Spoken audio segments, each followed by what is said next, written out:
Hello mga kamiming! Hello guys! Sit down vlog lang to. Gusto ko lang i-share sa inyo yung nangyari this past few days. So sa mga nakakaalam, nagpa-follow or nakasunod sa akin, yan, nagpa-follow sa akin ever since. So alam niyo naman na mahilig talaga ako sa pusa. Kami, Justin. So nakahiligan na namin mag-alaga ng pusa simula nung 3 years ago nung may naampon kami na pusa na stray cat. Tapos ayun, inalagaan namin. So, ano siya, nalulungkot ako. Um, Ganito kasi nangyari. Hala, naiyak ko. Wait lang, stop. Gusto ko lang siya i-share kasi nalulungkot kasi ako kaya nakakaloka. Pero, ayun na nga.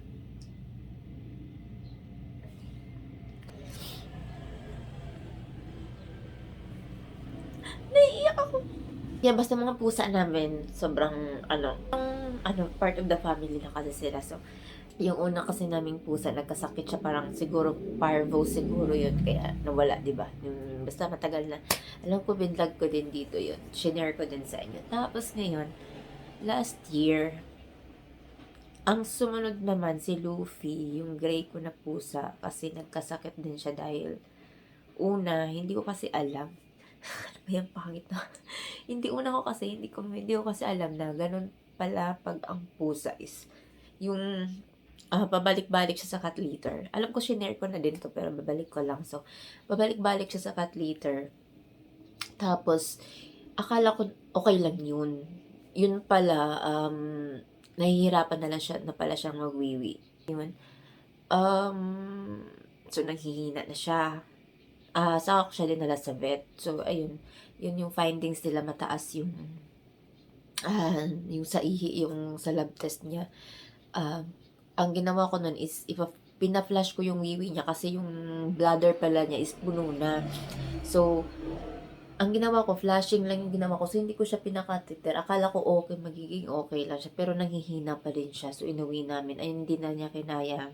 Hindi malakas yung resistensya niya. Kasi, pag nagdinala mo kasi sila sa vet, i-quote ka muna kung magkano yung babayaran mo. Syempre, ang mahal ng quotation. So, sabi ko, dinala ko muna siya sa bahay, di ko muna siya pina-admit kasi, ayun nga, akala ko nga magiging okay siya.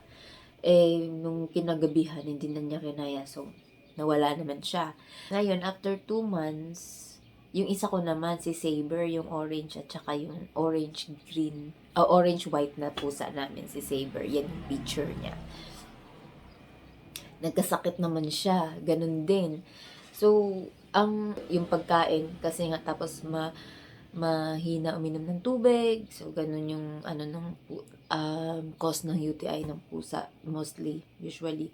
So, pinaano ko siya pina-flash ko siya nung last year to pina-flash ko, tapos ibinalik ko na naman sa bahay, tapos nanghihina pa din siya, kaya binalik ko na naman sa vet.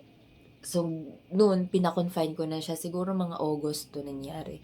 So, nakasurvive naman si Saber. Tapos, nag-change na ako noon ng food. Try kong 2 beses, siguro, nag-royal canin ako. Matagal naman siyang maubos. Kaso nga lang, nag-try ako ng iba, yung Aussie na kitten. Sabi ng friend ko, yun daw yung binibigay nila dun sa pusa nila. So, okay naman yung result. Hindi naman siya nagka-problema. Yun yung pinapakain ko sa kanya. Nagpalit ako ng cat litter. Ginamit ko yung hide and seek. Medyo mahal din. Hanggang sa nung last week, nung Friday, naubusan kasi ng Aussie. Hapon na ako nakapag-order. Sabi ko, sige, yung power cut na lang. Nakiten din. Ngayon, hindi ko naman in-expect na yung si Saber pala, yung orange and white ko na pusa, hindi ko ganun pala yung effect sa kanya, kasi nag-order ako ng Friday. Tapos Saturday, Sunday, 3 araw lang. Napansin ko na naman nung hapon ng Sunday, makain pa naman siya, pero parang ang tagal niyang nagstay sa cat litter. Sabi ko, parang kinakabahan na naman ako nito kay Saber. Monday, nagtataka ako, parang ang tagal niya, pabalik-balik na siya ngayon sa cat litter. Tapa ko yung ano niya, yung bladder niya, medyo, ano nga, medyo ma nakakapa ko siya, pero maliit. Tapos nung kinapa nung vet, malaki na pala siya. Dun sa isang vet na bago na naman. Kasi naghahanap ako na sana ako makakamura. Kasi nahihirapan, nakakaawa kasi yung pusa na pabalik-balik sa cat litter, nahihirapan silang magwiwi. Kasi silang flash, yung tinatawag, pinakateter ko para lang lumabas yung wiwi niya. Pero inuwi ko din siya sa bahay. Hindi, pinreliever ko muna siya. Tapos Tuesday, saka ko siya pinakateter kasi wala pa ding, hindi pa rin siya nakakawiwi. Tapos pina-flash na yung wiwi, ano niya, natanggal na yung wiwi niya.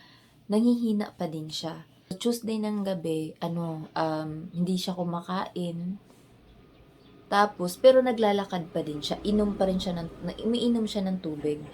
Ngayon, nung dino-observe ko siya, madaling araw pala ng Wednesday, nakita ko, kasi nakahiga lang siya, so, binabantayan ko, bigla siyang nagsuka ng dugo. Ang dami niyang sinukong dugo, sabi ko, pinakabahan na ako.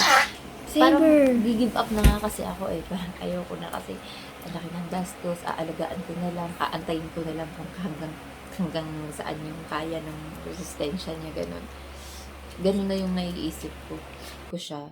Sobrang nakakaawa, nakahiga lang siya, tapos lalakad siya, tapos iinom siya, parang pupunta siya dun sa may water, tapos iinom siya ng tubig, tapos nakahiga na naman siya hanggang sa, may work ako, hindi pa ako nakalive nun, so nung nakita ko, biglang sumuka na naman siya ng dugo. Di kinabahan na ako lalo. Tsaka nakakaawa talaga siya. Parang nag-fighting talaga si Saber para, alam mo yun, yung nakikita mo sa kasi akala ko madideds na siya ng Tuesday ng Tuesday ng gabi. Kasi, alam mo yun, iisipin mo yung gastos magpa-vet, tapos nakakaawa, nakaka-stress talaga.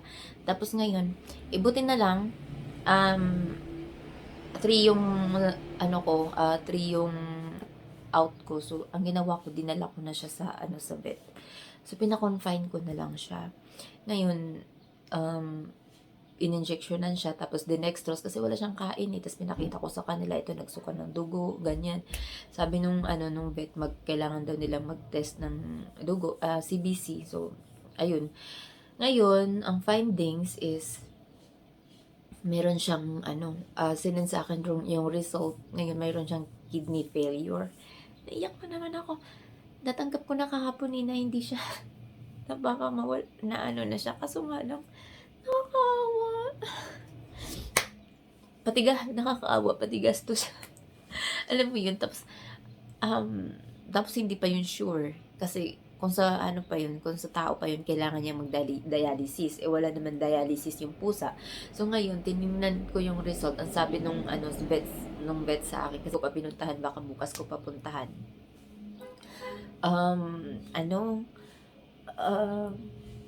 Mataas daw yung nakakaluwa. Mataas yung creatinine niya. So, ibig sabihin may problema yung kidney niya.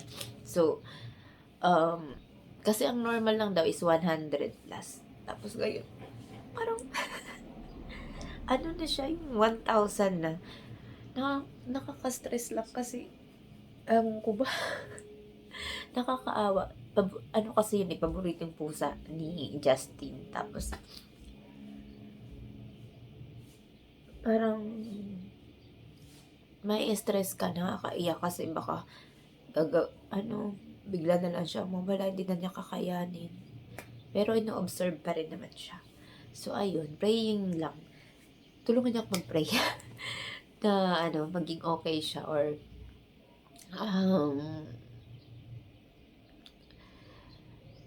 titingnan ko bukas kung ano na yung itsura niya.